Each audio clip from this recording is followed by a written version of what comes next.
C'est en forgeant qu'on devient forgeron, c'est en patouillant qu'on devient papillon. Et toi, tu crois que c'est en lisant qu'on devient liseron? C'est l'émission Et nous liserons jeunesse, maintenant sur Radio Laser. Bonjour à toutes, bonjour à tous. Je retrouve Audrey aujourd'hui pour la chronique d'un album, un album sur une petite lairotte qui a d'autres projets pour son hiver que d'aller hiberner. Oui, c'est tout à fait ça, Sophie. Ça s'appelle Clarissa et Septimus et c'est signé Amélie Gros pour Kaléidoscope.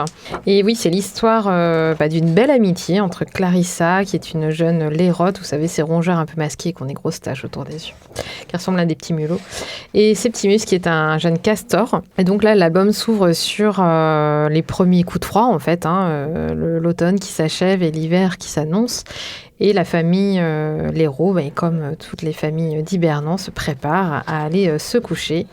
On est vraiment dans les préparatifs au début. Et puis, cette petite lairotte, la Clarissa, elle se dit qu'elle n'a pas du tout envie d'aller dormir parce que son ami castor, Septimus, a un grand-père qui est un ancien champion de patinage artistique et qui lui a souvent raconté comme ça ses compétitions, sa carrière, etc. Et ça lui donne vraiment une envie irrésistible d'aller sur la glace et de s'essayer au patinage.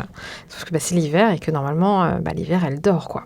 Donc voilà, les premières pages, c'est vraiment les préparatifs, cette grande tablée dans le terrier de la famille Léraud. Ils sont tous en train de manger des mille pâtes délicieux pour se préparer à aller dormir. Ils sont nombreux, hein. Il y a le papa, la maman, il y a 10 petits Léraud qui sont en train de faire leurs provisions avant d'aller faire dodo. On les voit se mettre en pyjama, etc. Et puis notre petite Clarissa, elle a préparé une gourde, un cookie et elle se dit qu'il va être temps de rejoindre son ami Castor. Alors elle est marrante parce qu'elle sort en catimini de la maison, mais elle a une petite salopette en jean et des manches courtes. Il lui dit non, pour l'hiver, il va falloir t'équiper un peu plus, parce que là, mais elle connaît pas. D'habitude, elle dort en fait quand il neige. Donc il lui fait enfiler une parka fourrée, lui met une écharpe et ils sont enfin prêts pour aller faire un tour de patinage sur le lac gelé. Donc elle va découvrir les plaisirs de l'hiver, les batailles de boules de neige, les constructions de bonhommes de neige, etc.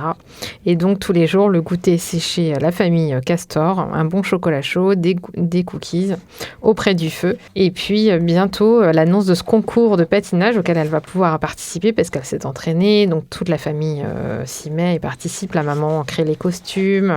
Tout le monde est prêt. Elle va traverser comme tous les grands champions des grands moments de doute, cette petite lairotte, parce qu'évidemment c'est sa première sur scène. Évidemment, ils vont être acclamés par les nombreux spectateurs venus les applaudir et ils vont monter sur le podium. Ils ne vont pas être les premiers, mais ils vont monter sur le podium. Donc voilà. Et la chute de l'album va se terminer sur le réveil de la famille Léraud, qui ne s'est évidemment pas aperçu que Clarissa n'avait pas dormi, et sur un article du journal sur lequel ils vont reconnaître Clarissa en championne de patinage artistique, pendant que notre Clarissa va essayer de se remettre de son hiver plutôt sportif. Donc voilà, un conte de saison, Sophie, juste pour se réchauffer. C'est un petit peu de douceur et de chaleur. De suivre ces aventures de ces deux amis, Clarissa et Septimus, puis l'occasion de découvrir un petit peu plus aussi de choses sur le patinage artistique, parce que c'est pareil, c'est pas forcément très fréquent, je crois, en littérature jeunesse. C'est pas Effectivement, c'est pas un sport qui est hyper représenté dans les histoires, en effet. Merci Audrey. Merci Sophie.